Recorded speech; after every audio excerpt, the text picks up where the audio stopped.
The number is $1,936,900. That is the exact threshold per the Federal Reserve's 2022 Survey of Consumer Finances to be in the top 10% of American households by net worth.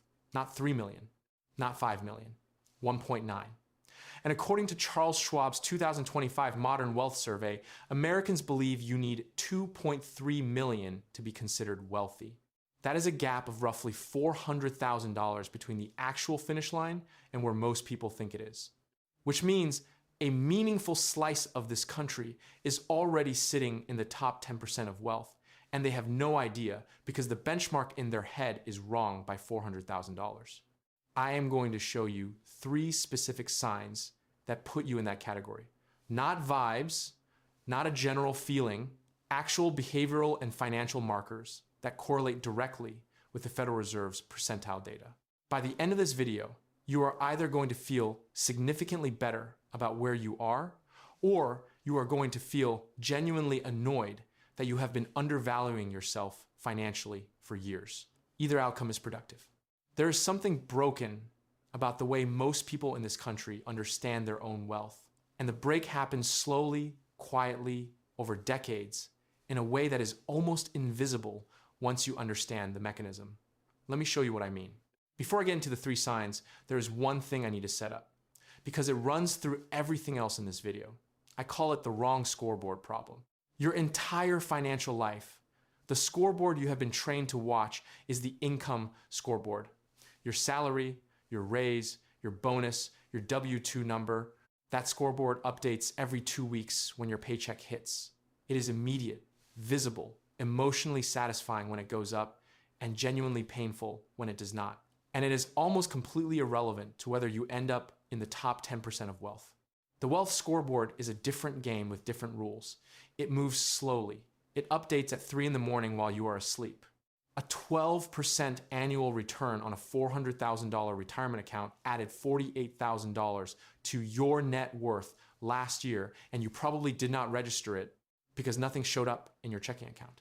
The house you bought in 2014 quietly accumulated $250,000 in equity while you were watching your W-2. Your 401k balance crossed some threshold you had set as a milestone and then kept going, and you noticed it for maybe 3 minutes before closing the app. The wealth scoreboard does not care how fast you drive. It cares how long you have been driving. And the Federal Reserve's own research is explicit about this. The Survey of Consumer Finances data shows that savings rate is a stronger predictor of long-term wealth percentile than income level, once you are past the point of covering basic needs. Not your salary, your savings rate. The wrong scoreboard has been sitting in your pocket, unlocked, running a game you have been playing without knowing it. In a few minutes, I am going to show you something about what happens to people who are in the top 10% or within striking distance of it that quietly drains them back out. It involves a 1% number that sounds trivial and is very much not. But first, here is why your perception of your own wealth is almost certainly wrong and why that costs you money in real time. Sign 1. You feel middle class. And you probably are not. Let me tell you about an Ameriprise financial survey from a few years ago. They asked investors who had $1 million or more in investable assets how they would classify themselves socioeconomically. 60% said upper middle class, 31% said middle class. Only 8% said wealthy. These are millionaires. Actual millionaires with 7 figures in investable assets, not counting home equity, calling themselves middle class. 8% said wealthy. That is the wrong scoreboard in action, in its purest form. The psychological mechanism behind this is well documented in behavioral finance. We calibrate our sense of financial position not against the population at large, but against the people immediately around us. Your reference group is your neighborhood, your profession, your friend group, your LinkedIn feed. If you're surrounded by people who earn more than you, drive nicer cars, take more expensive vacations, and talk casually about things that cost money, you feel average even when you are not. The data does not agree with the feeling, but the feeling wins. Here is the data. The Federal Reserve's 2022 Survey of Consumer Finances, the most comprehensive household wealth data set in the country, shows a median American household net worth of $192,700. That is the 50th percentile. Half of American households have less than that. Not most, half. If you have $250,000 in net worth right now, you are in the upper half of America by wealth. If you have $400,000, you are in roughly the top 30%. If you have $600,000, you are knocking on the top 20%. The threshold that feels so impossibly distant, the top 10%, starts at 1.9 million in the Federal Reserve's data, but the entire distribution below that is much lower than people assume. Think about what the bottom looks like. The Federal Reserve data shows the lower 50% of American households hold less than 3% of total national wealth. 3%. 50% of households. The middle is not where most people think it is. The actual middle of the wealth distribution is closer to the bottom than the top, which means the distance from middle to top 10% is shorter than it appears once you account for what you actually have. And here is a number that has not moved the way you think. A net worth of $1 million placed someone in the top 5% of Americans in the late 90s. According to a Fortune analysis from April 2026, citing research from financial writer Nick Maggiulli, that same threshold today places you in the top 20%. The goalpost moved substantially. The number that once meant top 5 now means top 20. If you are approaching or past $1 million in net worth, and you probably have a better shot at that than you think, you are in a very different position than you feel like you are in. You think the problem is that you have not earned enough. The actual problem is that you have not calculated what you already have. And this distinction costs money.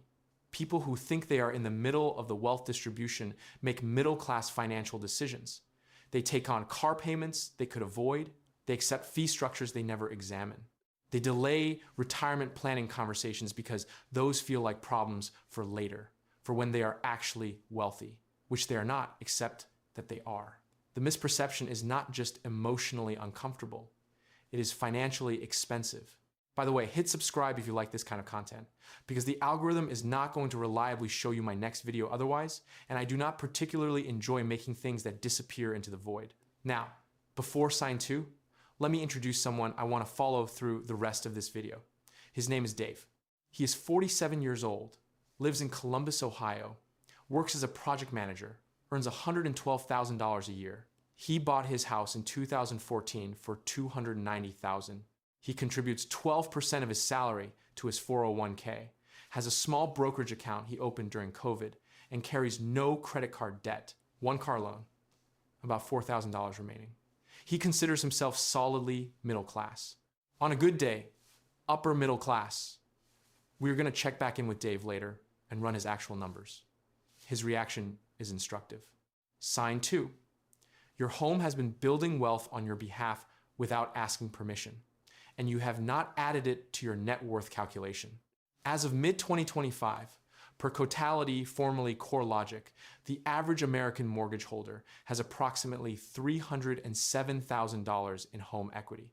That is the third highest quarterly total in the history of their dataset. Total U.S. home equity, as of the second quarter of 2025, stood at $17.5 trillion. The average homeowner who has been in their home since before the pandemic has seen that number move dramatically, and most of them have not updated their internal net worth estimate to reflect it. Here's a real-world illustration of what this looks like. A family bought a house in Charlotte, North Carolina in 2012 for $220,000 with a 20% down payment, $44,000 out of pocket. They have been paying down that mortgage for 13 years. According to the Federal Housing Finance Agency's House Price Index, home prices in Charlotte more than doubled between 2012 and 2024. Their home is now worth somewhere around $480,000. After 13 years of mortgage payments, they owe approximately $135,000 on the loan. That is $345,000 in equity, grown from a $44,000 initial investment. They have generated over $300,000 in wealth from a down payment while paying to live in their own house. And when you ask them how their finances are going, they say, fine, we have a good mortgage rate. They have not connected the dots. The wrong scoreboard is running. They see their paycheck. They do not see the wealth. This is not a rare story. It is the median story for American homeowners who bought before 2020. The pandemic era appreciation was extraordinary, above historical averages, not sustainable at that pace. And the people who owned homes during that window received an enormous and largely unrequested wealth transfer. Most of them spent it. Some of them renovated their kitchens. An aside, I have a friend who used his home equity to fund a kitchen renovation in 2021. New countertops, the whole thing. He took out a home equity line for $85,000 and spent every cent on it. His mortgage payment went up. The renovation added maybe $30,000 to the appraised value. He essentially borrowed $55,000 from his own future net worth to upgrade countertops. He posts photos of those countertops on Instagram regularly. The wrong scoreboard is very aesthetic. The point is not that home equity is automatically a good investment or that you should never use it. The point is that you need to count it correctly. The Federal Reserve counts it. The survey that generates the top 10% threshold counts it. If you are doing your own net worth calculation and stripping out your home because it does not feel like real money, you are systematically underestimating your position. Practical implication. If you've owned your home for more than 7 years and have not pulled a current estimate of your equity current appraisal or Zillow estimate minus your mortgage balance, do it today. Pull a number, then add it to your investment accounts. You may be significantly surprised where the total lands. Here's where it gets really interesting and where sign 2 connects to the bigger picture. The Federal Reserve data, again, shows that for middle-income families, broadly defined as households earning between $56,000 and $170,000, home equity makes up the bulk of their total household wealth, not their 401k, their house, the house they live in, the asset they tend to think of as a place to sleep rather than a financial instrument. The biggest wealth-building engine most Americans have is the one they walk past every morning to get to the car. Stay with me, because sign 3 is where the forward-looking math gets genuinely uncomfortable in the best way. Sign 3.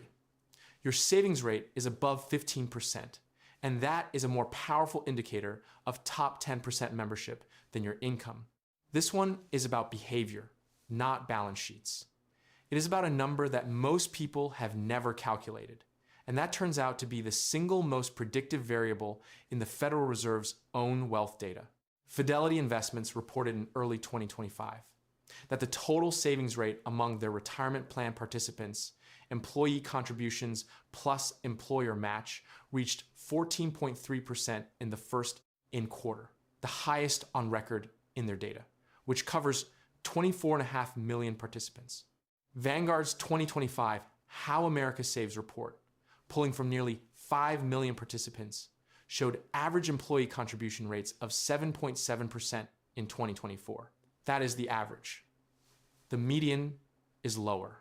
If your savings rate, counting all forms of savings and investment, not just your 401k, is above 15%, you are running above the average of one of the largest retirement data providers in the country.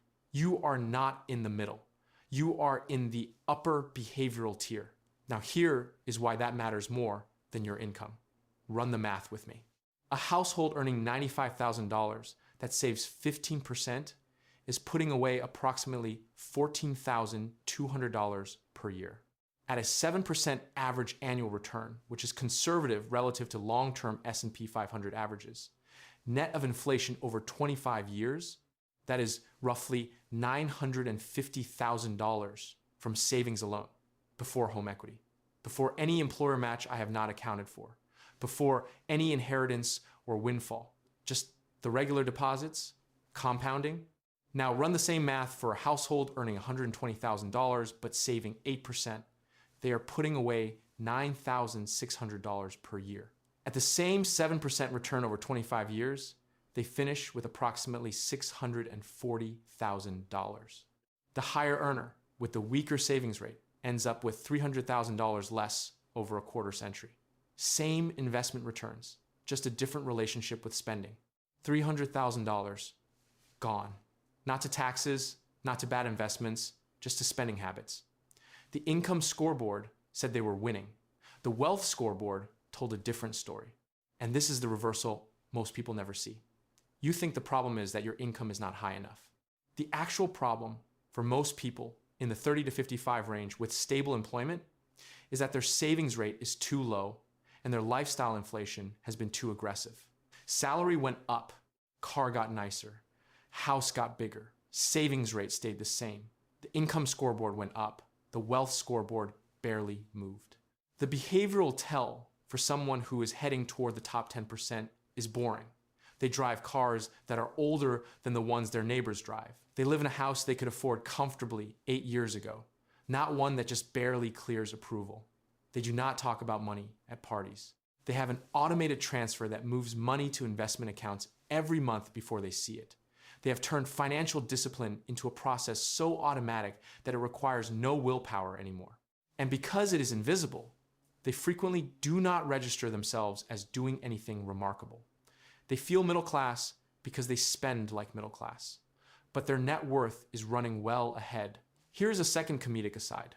The colleague who showed up to the company holiday party last year talking about his options in the tech startup that was definitely about to IPO, that guy is very exciting to talk to. The woman in the corner who has been maxing her Roth IRA every year for 11 years and is now worth about $740,000 has nothing interesting to say about finance. She is thinking about whether to rebalance into more international exposure. Nobody is asking. The wrong scoreboard is fascinating. The right one is boring and effective. Now here's the part I promised earlier. And this is where I need you to pay close attention because it affects everyone who is in or approaching the top 10%, the fee leak. Here is the honest confession that never makes it into a standard retirement calculator. If your assets under management are being charged a 1% annual fee, which is the industry standard rate for most financial advisors working with portfolios under $1 million, you are not paying what you think. You are paying. On a $500,000 portfolio at 7% annual returns, a 1% advisory fee costs you about $2,500 this year. That sounds manageable.